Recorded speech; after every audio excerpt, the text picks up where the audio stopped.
Hey everyone, welcome to this week's edition of Title Scoop. This week we're continuing our escrow topics and we're going to talk about TRID, RUSPA, and TILA. So I think this will probably be a 2-week series because there's a lot to cover. I'm going to try to get as much as I can today, but we'll probably do at least another week next week. So TRID stands for Truth in Lending RUSPA Integrated Disclosures. And you might be surprised to hear the word RUSPA because we usually think of RUSPA as kickbacks and things like that, but RUSPA actually applies on the disclosures when there's mortgage escrow accounts. So that's why RUSPA is involved. TRID's been around a long time, or at least the concepts have been. It actually started all the way back during Dodd-Frank and is now enforced by the CFPB. So when do we require TRID, or when is it required on our transactions? For the most part, it's residential real estate purchases and residential real estate refinances. It doesn't apply to HELOCs, reverse mortgages, usually not for mobile homes. There's a lot of other transactions, but those are the ones that come to mind. So with regard to RUSPA, like I said, the piece of RUSPA really has to do with the disclosures around the mortgage escrow accounts. And to give you a little background on what we're doing now, in 2008, the Department of Housing and Urban Development, HUD, basically issued a RUSPA reform rule, and it was going to be effective in 2010. And they really were wanting to address some of the lender abuses and eliminate those really from what they saw in the 2008 and 2007 and 2008 financial crisis. And what they were trying to do, their 4 main concepts is they really wanted to streamline the disclosure language with mortgages. They wanted to establish a new good faith estimate. They wanted to track the variances between the HUD-1 settlement statement and the good faith estimate, or the GFE is how we usually term it. And they wanted an e-sign provision. So those are the things they really were focused on, and it really turned into new documents and new disclosure requirements. So prior to the change, you received a couple documents. You received a TIL, which really had your APR, and APR stands for annual percentage rate, and it's your interest rate plus all the real cost extending credit on your loan. And then you received a HUD-1 settlement statement.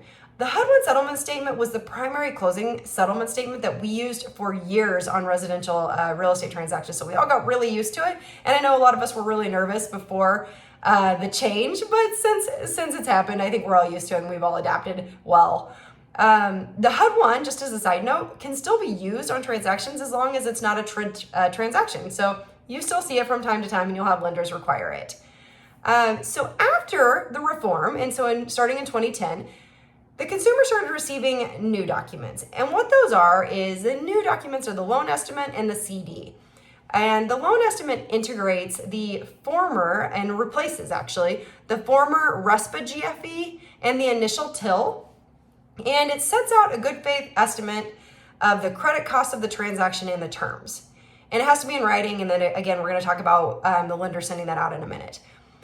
The other thing to note is the closing disclosure, or the CD, is what took the place of the HUD-1 settlement statement, but it also integrated the final TIL. So that's the difference, is it's a little bit longer. So part of it looks a lot like the HUD-1 settlement statement, but there's a few more pages. I think it's 6 or 7.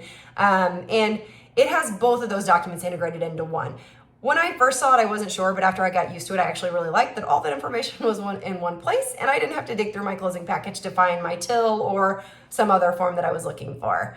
So something that I do tell people about the CD that affects us. If you're in a state where you have a marital interest, so say a husband owns a property and the wife is not entitled, but it's a marital interest state, and your state requires her signature, make sure you get that on the CD. The same as if you're in that state and the lender sends it over and gives you a right to cancel for the spouse, but doesn't have their name on the CD, I would go ahead and get her to sign the CD just to be on the safe side. So as far as the disclosure and getting the documents to the consumer, what changed in 2010 is the lender has to send it out at least 3 days before closing. And the one thing I will say is focuses on delivery, not receipt. And receipt is actually presumed after 3 days if delivery is made by mail or email. So here's the math, just in case you ever want to know, and you can look it up, is if the closing's on Friday, the CD must be delivered in person by the previous Tuesday, or if delivered by mail, the CD must be sent by the previous Friday. Now there's some requirements similar to that on the loan estimate. It's right after right after they receive the application, but again, probably not going to affect you. So next week we'll talk about if there's changes, what we do, what we have to do, what the lender might have to do, and the rules surrounding that. So with that, we'll call it a week and we'll see you all next week.